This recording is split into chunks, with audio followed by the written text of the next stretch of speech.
Fight for your life. An experiment in self-defense is back. This time, we're on an airplane. My goal is to show that anyone with proper training can fight for your own life.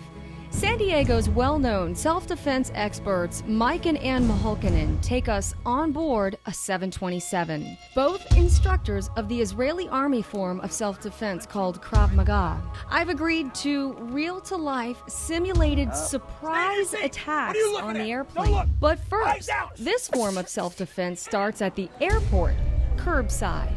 I always say that I'd rather have hurt feelings than hurt individuals with dead bodies.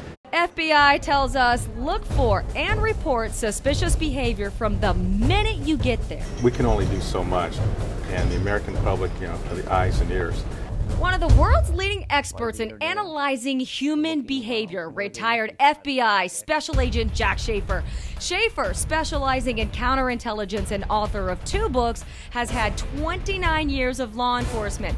He says that you can catch a terrorist by watching their behavior. Looking at the watch, sweating profusely, you walking, pacing back and forth, hand rubbing, a lot of speech errors that you're going to make, a lot of speech hesitation. And that's just the beginning.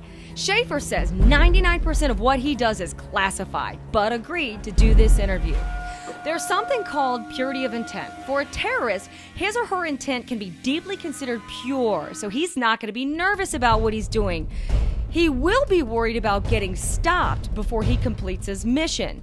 In other words, he's not worried about bombing the plane. He's worried about not bombing the plane. If he gets caught before he gets on and that plane takes off, he can't complete his mission, so he's still nervous. Well, an airport's an interesting place because travel in and of itself is stressful. Schaefer says a good place to watch for suspicious behavior is the line at the security checkpoint. He says the bad guy's stress level goes up the closer he gets to the security agents. He fears discovery. Now, the normal, the innocent traveler, our stress level is going to go down the closer we get. So if you look at the waiting area of an airport, what you look for is people that are stressed. Because most people, when they make their plane, they relax, they're happy, they're talking, they're smiling. Those people are probably not terrorists because terrorists aren't happy. He says you can't go wrong by reporting behaviors, and it may just be a person who's scared of flying. But if there's ever a place to be vigilant, it's the airport. It matters because the consequences are severe, because you're going to lose a plane load of people, potentially. Well, you can't be wrong, because all you're going to do is look at behavior, you're going to observe behavior, you're going to catalog behaviors, and you're going to report behaviors.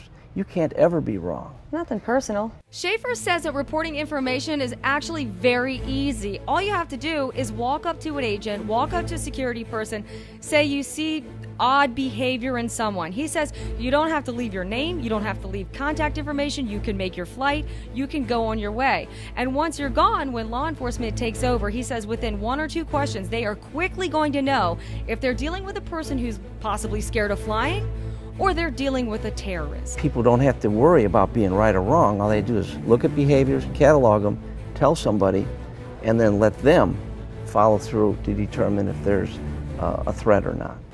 Okay, so we learned what to look for on the curbside, right over there at the ticket counter. Now we're just cruising along the airport. We're gonna go get into the security line and get on the plane. See you there. In part 2, we go on board the 727 and find out that self-defense in a small space has to happen fast and furious.